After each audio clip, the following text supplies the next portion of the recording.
Shalom, everyone. Today we'll talk about when we are allowed to change our Nusach, our wording of the prayer, and also when a whole community immigrates together or separately to a different place. So, as we have learned, one must maintain his family's minhag. The rabbis base this statement on the verse Al titosh Torah timecha, which we talked about yesterday, which is do not abandon your mother's teachings. It starts with actually Shema beni Musar abicha. Musar is mostly the moral teachings. Torah timecha, when we at home learn from our mother how we do things and don't do things. That's the verse that they use from Proverbs.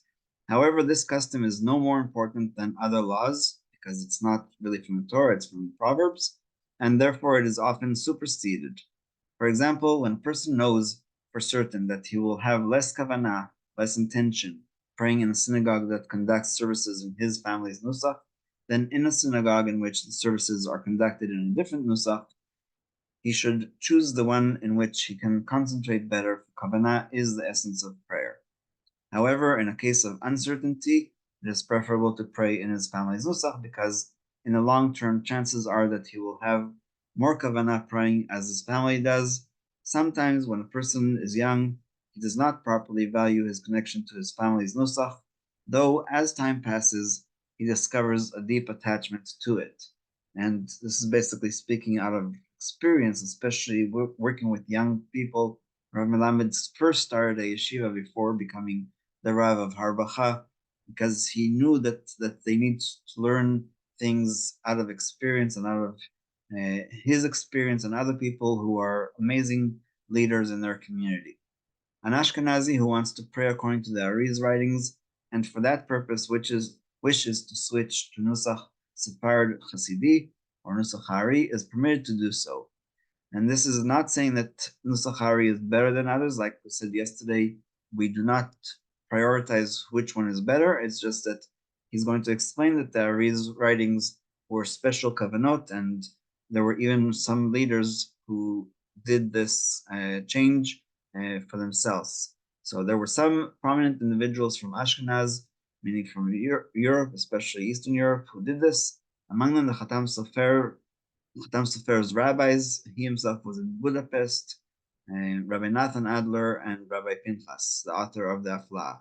Nevertheless, their families and students continued to pray on Nusach Ashkenaz, for they understood that only a specific individual who wants to pray according to the kavanot, these special intentions that the Ari put into his Siddur, is permitted to change his Nusach, but it is not proper for someone who does not pray with those kavanot to do so.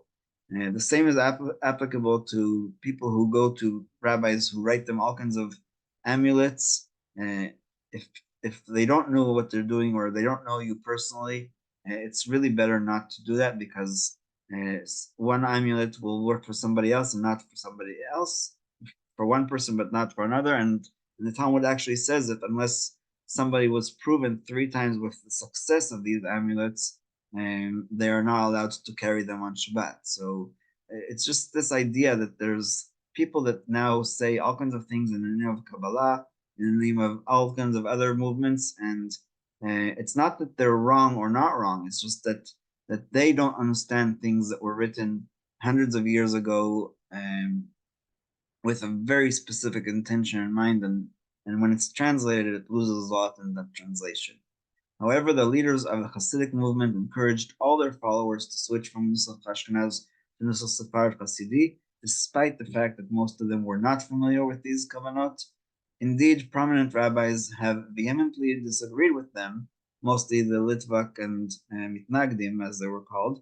Mitnagdim literally means those against, wondering how they could have changed their minhag, their custom, but the eminent leaders of the Hasidic movement, who were also illustrious world figures, decided to change their custom and surely had honorable reasons. Nowadays, no one objects to their practice, and just like there's other ethnic groups that joke about being like this or being like that, the fact is that there's people today who identify as Chabad but Yemenite or Chabad but Sephardi and all kinds of other combinations, and it's not ridiculous. It just I don't think that the intention of the leaders of the Hasidic movement when it was founded knew that people will change completely their customs and still identify with both, as if there's such an option.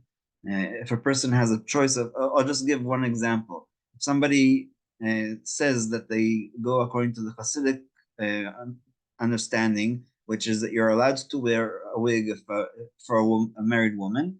That's a Hasidic custom for women to wear wigs. The Sephardim, or at least Rav Ovadia Yosef and others, were very much against wearing a wig for a married woman, and so you can't be Sephardi and Hasidic at the same time, because that's a contradiction in your understanding of the custom. And Rav Ovadia Yosef was actually very against it. He thought that it was even forbidden according to Halacha to wear a wig, and of course that's not our custom. But I'm just giving that as an example for these changes. If a person has a choice, this is another example of two synagogues: one where the prayer service is conducted in his family's Nusach, but where no Torah classes are organized, and another which provides Torah study, but where the people pray in a different Nusach. He must consider his options. And again, he's not ruling, he's just saying, here are the two ways to look at it.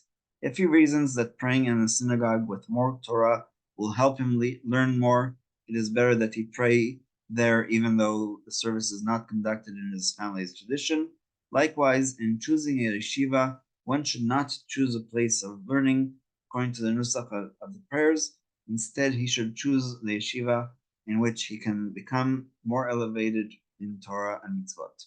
Similarly, if a person must choose between two synagogues, one where the congregation prays in his family's nusach, but he is concerned that he will not be able to connect with the people because they are either too old, too young, or too few number, and another where they do not pray in his family's nusach, but there is a unified congregation with which he can better identify. If he feels that by joining the prayer of the latter synagogue, his connection to the Jewish religious community will intensify, thereby enhancing or at least sustaining his spiritual level, it is preferable that he pray there, even though the prayers are not his family's nusach. So we'll just go into the next idea, which is about whole communities that are either immigrates to a place or separated, and what do you do when you come to a place that doesn't have your minhag. So in the past, when the distance between communities was great, Ashkenazim lived in Ashkenaz, Sephardim in Spain, and Yemenites in Yemen. Any person who moved to another place would adopt immediately the minhag of his new place and practice the customs of the local Jews regarding halacha and prayer, including what we talked about yesterday about rice on Pesach. For example, people with the family name Ashkenazi follow the Sephardi customs, yet are called Ashkenazi because they migrated originally from Ashkenaz to Spain, and this is of course before the 15th century. Likewise, other families. So we'll just go to the next paragraph. The law is similar regarding a woman who married a man from a different ethnic group. As we mentioned yesterday, she is considered someone who migrated from her community to his. She must abide by his practices, whether they are more strict or lenient, and she need not perform a hatarat nedarim, annulment of these vows. When an entire community migrates to another place, since it is its own entity, it does not need to conform to the customs of the people in that new country or place, even if the original people are the majority. As long as the new ones are united as an independent community, they should continue their initial minhagim. Similarly, that is the law in Israel today, because in Israel today we come from a million different places, and if you are in a large city like Yerushalayim or Beersheba or Tel Aviv or Haifa or even Tveria, you can find a synagogue that is within walking distance that's exactly according to your original community's minhagim and customs. And again, because I told you a long time ago when we started this, that he is very Zionistic, he concludes, similarly, that is the law in Israel today. By Hashem's grace, we merited a great ingathering of Jews from the diaspora, kibbutz galuyot. Myriads of differing ethnic groups arrived, including Talmidei Chachamim, and each and every ethnic group founded its own synagogue. Therefore, no ethnic group is invalidated in regard to another, and each must preserve its own minhagim. And Har Bracha, I think, now has 400 families. I might be wrong, but they have actually three shuls. One is Ashkenaz, which davens what's called Nusach Achid, Sepharad, like the Polish people. And the second one is Sephardi, and the third one is Yemenite. And even among the Yemenites, there's differences, but they decided, for the purpose of unity, to have together as one, and that's how they get along.